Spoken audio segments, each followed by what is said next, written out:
Et à moins d'un mois du premier tour, c'est Hélène Terzian qui est avec nous ce matin du service politique. Bonjour Hélène. Bonjour à tous. Hélène, ce soir, c'est le premier grand rendez-vous télé de cette campagne. 8 candidats à la présidentielle dans une émission. Ça sera sur TF1 avec un format télé assez particulier. Oui, d'abord, il y aura 8 candidats. Forcément, ça ne plaît pas du tout, mais alors pas du tout aux 4 autres restés sur le carreau. Jean Lassalle, Philippe Poutou, Nathalie Arthaud et Nicolas Dupont-Aignan. Ce qui est fait à nos dépens là, c'est la traduction d'une société d'exclusion. Les 8 candidats présents, eux, devront se plier à des règles inédites. Ils viendront d'abord à tour de rôle sur le plateau pour une profession de foi, avant d'être interviewés individuellement une quinzaine de minutes sur les conséquences de la guerre en Ukraine. Puis ils reviendront dans un troisième temps pour un droit de réponse à chaque fois sans jamais se croiser. Oui, donc pas d'interaction, pas de débat. C'était une demande d'Emmanuel Macron. Oui, on évite la cacophonie monstrueuse, se félicite un ministre, mais la déception est intacte chez les adversaires. Chez Anne Hidalgo et Jean-Luc Mélenchon, on en arrive à douter de l'intérêt du format. Pas sûr que ça renversera la table, dit un proche de la candidate PS. Allez, c'est mieux que rien, se console un membre de la campagne de Valérie Pécresse. Dans le camp de Marine Le Pen, on la joue fair-play. Pour un de ses hauts stratèges de campagne, celui qui n'accepte pas les contraintes, il est hors jeu. Ouais, pas sûr que ça renversera la table pour Anne Hidalgo. Bon. À son stade, là, c'est toute la salle à manger qu'il faut retourner, le salon, etc. Les candidats qui vont quand même tenter de tirer leur épingle du jeu. Oui, Valérie Pécresse va montrer qu'elle maîtrise les sujets militaires et stratégiques, dit une de ses proches, qui la trouve galvanisée depuis son débat avec Éric Zemmour. Pour le candidat de Reconquête, l'enjeu, c'est de montrer qu'il n'est pas frivole. Quant à l'écolo Yannick Jadot, je vous le donne en mille, il compte miser sur le climat, bien sûr. Quand on parle de la guerre en Ukraine, la question énergétique est centrale, confie un porte-parole.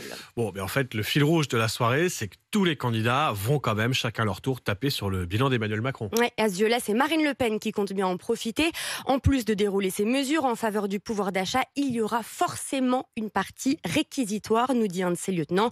Quant au président, il va jouer à fond la carte du président. Il a de l'expérience, nous dit un député LREM. Dans ce genre de situation, il sait sur quel bouton appuyer, le cap, la vision, les grandes mesures. Et puis, petite indiscrétion RMC, il pourra compter sur le soutien à distance de quelques macronistes réunis ce soir dans un bar du quartier Opéra à Paris pour regarder leur chant. Et puis 2 infos en bref, Hélène. D'abord, week-end compliqué pour Éric Zemmour. Oui, il était à Moissac dans le Tarn-et-Garonne, ou plutôt Poissac, ricane un cadre RN. Vous aurez compris la vanne. Jeu de mots. Oui, attention, on l'a. Ils ont de l'idée. Non seulement un passant lui a écrasé un œuf sur la tête, mais il a aussi été accusé de mettre en scène un échange présenté comme spontané avec un automobiliste. Il s'est avéré que ce client était en fait un de ses soutiens. Séquence lamentable, tacle un membre de la campagne RN.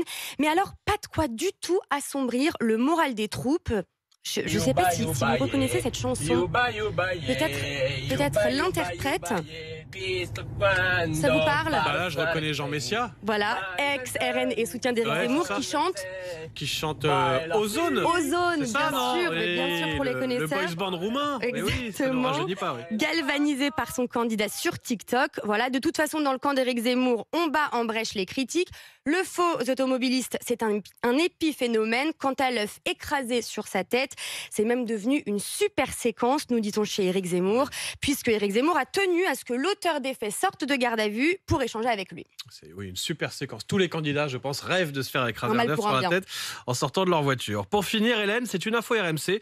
Vous nous révélez qui sera le ou la ministre qui débattra avec Marine Le Pen mercredi soir dans l'émission de Cyril Hanouna intitulée Face à Baba. Oui, vous l'avez dit, c'est une ministre, indice, elle est même habituée du plateau, c'est Marlène Schiappa. L'entourage de la ministre nous confirme que l'Élysée a donné son go. Alors pourquoi Marlène Schiappa? Visiblement, la production a sollicité plusieurs ministres, mais c'était son choix numéro 1. Cela semble convenir au niveau de l'exécutif, puisque c'est elle qui est en première ligne sur la question de l'accueil des réfugiés ukrainiens. Et c'est sur ce sujet que les 2 femmes politiques devraient débattre. Débat Le Pen-Schiappa, donc ce sera mercredi soir chez Cyril Hanouna. Ce soir, les 8 principaux candidats sur TF1. On va voir des candidats partout à la télé, dans cette dernière ligne droite de la campagne. 8h41 sur RMC Story. Tout de suite, les meilleurs moments d'Apolline Matin.